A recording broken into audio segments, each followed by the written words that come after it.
Hi, I'm Chris. Your dog just sniffed my crotch. And that's why I'm... Hi.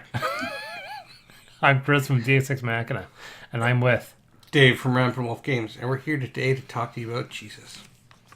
No. Anyways, we're here to talk to you today about the top 5 games that need a sequel. Yes. And Jesus. This was a hard one.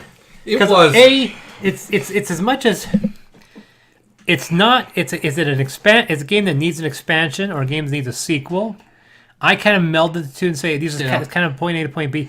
But once I determined that, trying to figure out a game that doesn't have one. Yeah, was hard. Yes. I'd say 80 to 90%. Either the game sucked, so no one made a sequel. Yep. So that was on my list. But all the other ones were even slightly popular. They have sequels. So I picked one that literally had no sequels at all. And it's not like I know you broke this rule. No, I just realized because I'm sure you have a game like that game has. I do have a game that has an expansion, so I just gotta find one real quick. So, see, mine there are no sequels or expansions for this game. These games yet. In the case of a couple, because they failed. In the case of others, is because they're so damn new. But this was a hard list. 2 of them I'm throwing in there like they're gonna make them, and they're just brand new because I'm finding ways to fill it. Because you know what's even crazier? What's that? I checked Dice Tower to see if they've done a top games that need an expansion or need a sequel. Mm-hmm. They have a list, so there's 30 titles on that list. Well, there's some carryover, but let's say that in the mid-20s games, every single one of those games that they mentioned has an expansion now. Because that list was made maybe 3-4 years ago. Every game on the list has an expansion. I look through the list, go, these games all have expansions because every game that even is slightly successful has an expansion. Yep.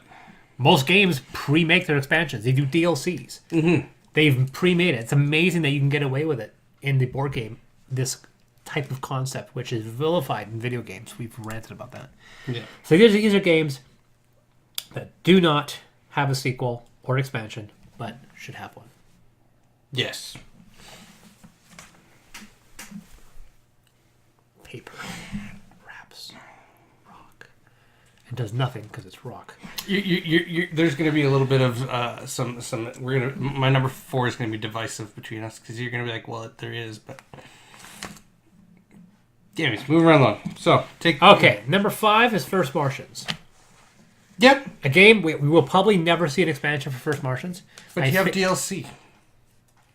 Well, they don't have DLC yet. I'm not seeing any expansions for They had a Halloween DLC. I should not think you mentioned the Bandits. No, it was, I gotta check that.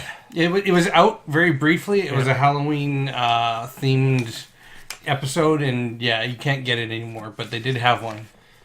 I think they should do I think they should do First Martians. It should be a standalone sequel, like First Martians, Generation 2, and have a very small micro dot underneath it that says the game we were supposed to make from the beginning. Yeah. Because that game needs a second chance, and I think that a DLC wouldn't do it. I don't think an expansion will do it. I think they just need to do a full sequel. Fair enough. Rebuild the game, give it another chance. Okay, well, see, then my number 4 is still legit then. Okay. No, it's not technically, but no. All right. Yes. Okay, so that is my number 5, First Martians. Okay. My number 5, just real quick, Wasteland Express by Pandasaurus Games. It's a really good game, Mad Max style theming. Yep, great box, great inserts. It's perfect. It's great. That's Pandasaurus? Yep, Pandasaurus, yeah. Oh, cool. So obviously they did a much better job with their boxings and unboxings. I'll tell you, right, the Dinosaur Island, you cannot fit it in the box. Wow. You cannot fit the Extreme Edition. Once we unboxed it and punched that out, it's a half inch. This thing completely... We have to take the insert, we have to take the cardboard out of the inserts and dump the game inside the box. So that one, you punch them out? Yeah. Because it's you actually put the punch outs? Yeah. Underneath the insert. Yeah, because it's game trays. They're awesome. Yeah. Plug Noah. Anyway, I know his name now. Yes. So that's my number 5, Wasteland Express. Oh, no, I keep on resisting because whenever I see it for sale, it's so freaking much. I know. It's such expensive. You should just look at my video of it. We played it on one of our playthroughs. Or you can invite me over. Jeez, we're friends. You're always working. Oh, won't be very much soon. Yeah.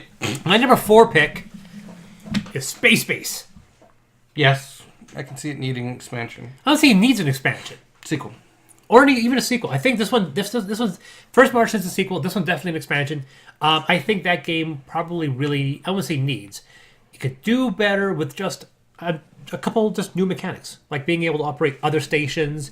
Or there's so many things you can do with that game because it's so simple. Building on top of it shouldn't be difficult at all because the game is really easy to learn. So it's not going to be a hard target to just add a little things like with adding other stations or building the station and having things attack it. Right? I can just see taking that concept and just making it more interesting. So that's my number 4 pick. Okay. Space Base. So my number 4 pick technically sort of does have one, but it doesn't. And it actually has taken the community to start building a sequel for it. And that's Eclipse. Oh, come on. Because they did Eclipse Dawn for the second Dawn for the Galaxy, and they did it so bad. They pissed off the community so bad. Yes, I know. I know. I dredged this one up just for you. Yep.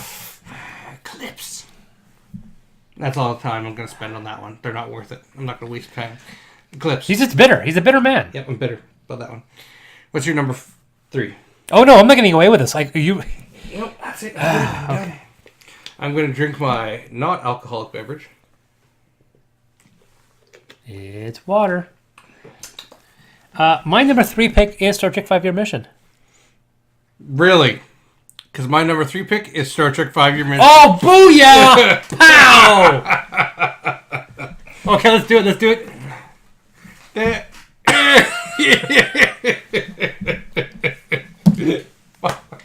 I thought this is the first. No, we've done this once before. Yeah. With Magic. Yeah. Yep. Wow. Games that need to stop was Magic, number 1. Yeah. This is Star Trek 5-Year Mission, number 3. I got to make sure I screen cap that and put it on the YouTube cover page. All right, so yeah, Star Trek 5-Year Mission. Let's talk about it together then. Star Trek 5-Year Mission. I really, really want someone to pick up the rights because it's up for grabs. Take that game, remaster it, make it the game that we knew it was and what it could be. Yeah. I'll pay an extra $20. The game costs like $30. Give me a $50 version of this game with everything. Custom dice. Take it and give it the Elder Sign treatment. Yep. And you know what? Honestly, they've got so much they can pull on. Not Destiny. What? They've got so much Star Trek lore to pull on. Right. Just not Destiny. Destiny. Star Trek Destiny. STD. You mean Discovery? Right. Discovery is what I meant. Still STD. Yeah, don't tap the series that doesn't exist. It's damn Destiny. Well, Stargate Destiny was better. But I digress. You don't remember Stargate Destiny? Which one's that one? Is that the one with the giant ship? Yeah, with Robert Carlyle. Oh, Carla, yeah. Yeah. It was good for about 4 episodes and then it tanked. All right, number 2. All right. It's a good choice. We're not going to share the other ones. No. Star Trek 5. Yeah. Just to show you, I mean, it got some crappy reviews, but it should come back. It's a cult. Even my review for Star Trek 5-Year Mission is the lowest reviewed. It's got the most downvotes. Wow. And yet, it also has an equal number of upvotes. But because people just, you either hate it or you love it. People are like, oh, it's not a real game. I think it's because it's pastiche. Well, you know, honestly, I feel like it feels like it's become cool to crap on the franchise because of Star Trek Discovery. I think people were crapping on Star Trek 5-Year Mission well before Discovery came out. I think we crapped on it because it's such a simplistic. But goofy game. I'm saying for, And now for the it is. downvotes, people see Star Trek, they're just like, ah. No, my downvote happened. Yeah, well, yes, Star Trek Discovery was out, but I don't think people are downvoting me because of that. I think people just don't like me. So anyway, now number 2 for me, because we've bounced you back to me again, is Super Motherload. One of the only, I truly think, distinctive and original deck builders that have come out. I mean, I played a lot of, God knows, I have a dozen deck builders, even ones that are incredibly derivative and good, and ones that are bad and original. And there's a game that does them both. It's a game that not a people talked about, which is Super Motherload, because it combines deck building with Dig Dug. I mean, your decks are absolutely minute. Absolutely minute. I love the fact that everyone gets effectively very different, distinct decks. That you never shred. You're never shredding, but your starting hand is like 8 cards, which means you're shuffling immediately. And the cards you buy, you're buying maybe 8, 9 cards tops, which means your decks never get above maybe 14 or 15 cards, right? So they're all useful. They're incredibly useful, and what you're trying to do is simply create a combination that allows you. With games like Clank, your choices you make on the board are important, but your deck is still the single key thing. Where with this game, it's a deck builder, but it's one where the deck builder is the secondary mechanic. Placing your path on the dig and picking up the resources from there and using those resources to buy the other cards, that is the primary mechanic. The deck builder is a secondary mechanic. It calls itself a deck builder because the deck building is a huge portion, but where you place your resources and then where you put those resources on the cards you want to buy, that has a lot more choice.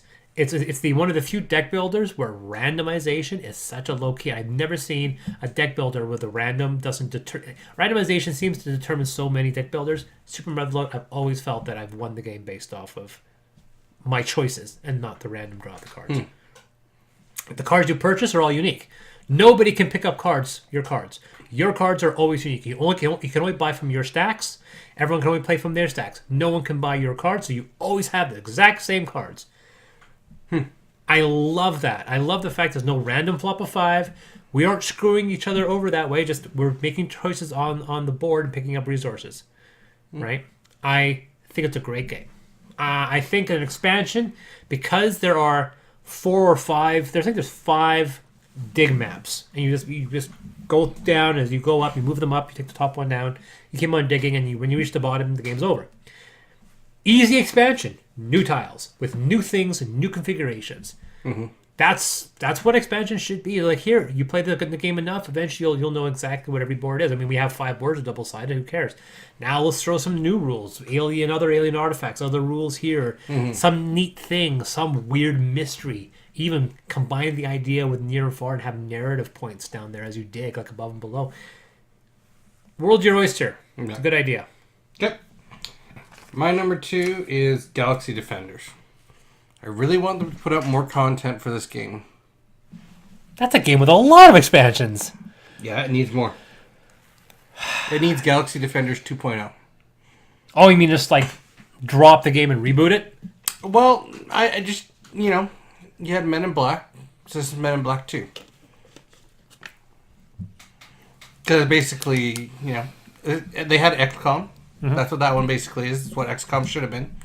Yeah, because when video game sequels, you wanted XCOM 2, and I nailed you for that too. You're like, come on. Yeah, I want Galaxy Defenders 2. Okay. All right, number 1. God, there's another game that I need you to deploy for me when we come over. It's coming to a point like, okay, Chris, why don't you decide what to play? Galaxy Defenders, and all your friends are like, oh God, not this crappy game again.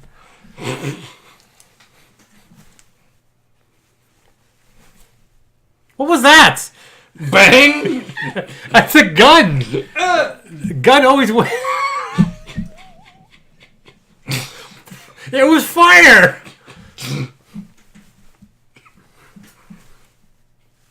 Yes. I'm doing better. Yeah, you did really good. You got most of it today. All right. Number 1, I've mentioned this game before. That's why I'm pretty sure we've done this video before. Battleship Galaxies. Yes. I want them to reboot this game. Isn't this the game, once again, we talked about it again, where the molds were extorted so they couldn't make... No, that was... That's Leviathans. That was Leviathans. This is Battleship. That's why... Okay. This is a Hasbro game. So it's Hasbro that killed it. Hasbro! Game companies I hate. Hasbro. True story. I've applied to Hasbro. Yeah, they've been responsible for more good games being killed than... Yeah. Because they have cash cows, and if your game is not a cash cow, it's not worth it. But that's how that's video games work. An independent video game could sell 100,000 copies, and it's like a huge success. They're like, oh my god, we sold 100,000 copies. How amazing! And with the AAA games, it's like it has to sell 5 million, otherwise it's not worth us spending any money on it. And you kind of like, wow, what a disconnect. Yeah, but I mean, like, take a look at HeroScape. It sold a lot, and they still killed it. Yeah, this is something I've learned. And I'm not trying to be superior. This is something I've literally read about this. Can't remember what it was. But Hasbro, being a big company, looks at their properties, not their IPs, but their companies, and say, you guys have, when we distribute money for these companies, you have an option.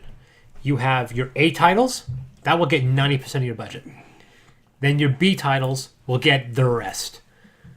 Right? So find out what your A title is, and then we dump everything into it. Now, here's something interesting. For Wizards of the Coast, which is Hasbro's divisions, what is their A game? Magic. Bingo. Magic got 90% of their funds. And Dungeons & Dragons was a B level. So imagine how much we loved D&D growing up. It got the smallest portion of Wizards' budget because it was not their A player. Funny thing is, that's how it's been for 15 years. Magic was the cash cow for Wizards. That's what allowed Wizards to do whatever they wanted to do because it brought in the Magic money. Mm-hmm. Except this year. Oh. For the first time ever, D&D is now A. D&D is now A. It actually is now at A class for Wizards, which means it's actually making more money than Magic the Gathering. And for the first time ever, that's why 5th edition is everywhere. You notice how 5th edition is quite literally everywhere.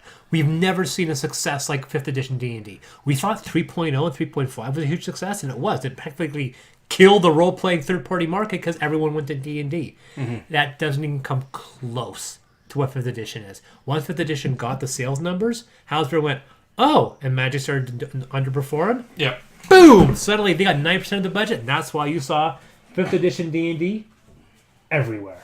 Yeah. And it's not just because it's popular, as it is, but it's also because Hasbro has diverted to, and that's why all the board games from Hasbro all have D&D labels on them. In fact, only this month, they just released a Magic board game for the first time ever. A Magic style board game. They've already had a Magic board game. Yeah, I know, but they haven't done very well. This is their because so many of their games, the last 4 or 5 games have had D&D's label on it. Yeah, but there was Magic. There's Magic the Gathering, the Arena of the Planeswalker, which was basically HeroScape. Yeah. Done with Magic. Yeah.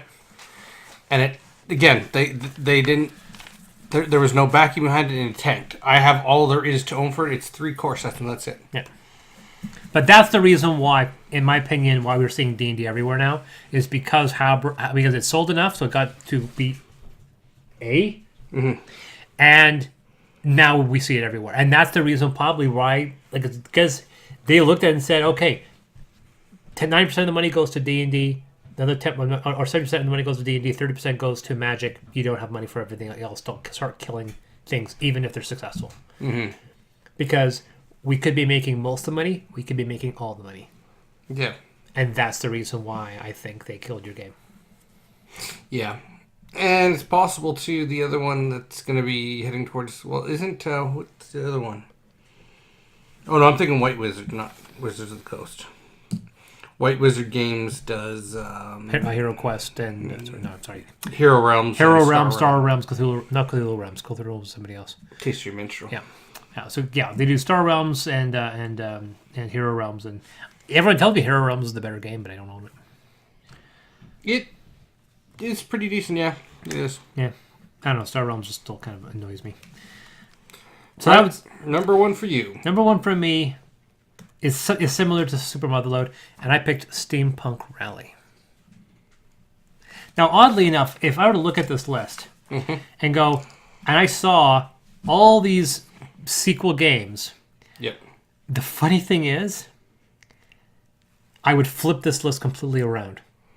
And this is the strangest thing. I have 5, 4, 3, 2, 1, but if I saw all 5 on the list, I had to choose the first one. Someone said, "Oh, this is a new reprint of First Martians, but it's a much better game." I would buy that first. Space Base expansion, I'd buy that immediately. Star Trek 5 Emission, oh, done deal. Super Motherload, more table. Oh, okay, I can think of that. Steampunk Rally, oh yeah, that's not a bad idea because it's a race. Make another race. Make different track, more parts. Steampunk Rally, Super Motherload is the game expansions are made for, and that's why it's number 1 and 2. These two games are built, pre-designed to have expansions, and that's why. Star Trek 5-Year Mission, we're like, please make a sequel. We'll never see it. Space Base, we might see an expansion, might not as popular. First Martians, probably not. Super Motherload, Steampunk Rally, I think are relatively successful games. We're probably going to see expansions for them down the line, and it'll probably be exactly what I'm saying. More tiles, more options, not really a lot of new mechanics, but Yeah. it's a game that works, so it doesn't really need any. Yeah. So that's my number 1 pick, Steampunk Rally. Really, I know, kind of a weird, almost disappointing list. Because like, there's no real like, oh my god. Yeah. Well, I think part of that's because honestly, a lot of the games that we want sequels for, we're getting. Yeah, that's a thing about when we look at the list. It's really difficult to find games that aren't already getting sequels. Well, think about the one that because I know we've done this list before because I can remember because on that list was Project Elite for me, and you're getting that. Yeah, and in fact, as we saw from the Dice Towers thing, it is the people's choice for number 1 game of 2018. Even though it's not out. Nope, it won't be till 2019. Shows you how broken the system is. Sorry. Yeah. No. Yeah. It's But the funny thing is that it's interesting that knocked Cosmic Encounters out of number 1 too, because also Tom agreed with it. Yes. I really don't. What's that term? Cult of the New. Cult of the New. I really don't. I really have an issue with Cult of the New with board games. Video games. I think video games are so saturated with veteran players that the Cult of the New just doesn't hit it. The new games are just they're new games, so they're so popular. But this one wasn't Cult of the New. I know. I still think there's a big Cult of the New problem. I think there's this one. There's an epidemic of Cult of the New with board games. I don't see this being Cult of the New. I could see this being Cult of the CMON. Because it was a CMON remastered edition. I could see it being affected by that. Having said that, it is still a good game. It's real time, which, your wife doesn't like, and I don't like. You don't like either? I don't like because you have 2 minutes to roll. Everybody's rolling the dice and doing stuff and moving stuff around. Like, no. But by the same token, it also means the game goes really fast too. So that's for me a nice attractor as well. The only time a timer should ever be in a game, you should be counting up with a grade of how well you did afterward. I mean, maybe like she likes Steam Park, except the fact that there's a real time element. She hates that one part of it. Yeah, the dirty dice. Yeah. I just. It's actually not in my collection anymore. It's in the to go collection really pile. Yeah. Why? I don't know. It doesn't hit know. The table enough. It doesn't. Maybe that I have half my games with so many of my situations. I mean, I even have the expansions for it. The robots and the dirty play. Really? I have everything. Let's wrap this. All right.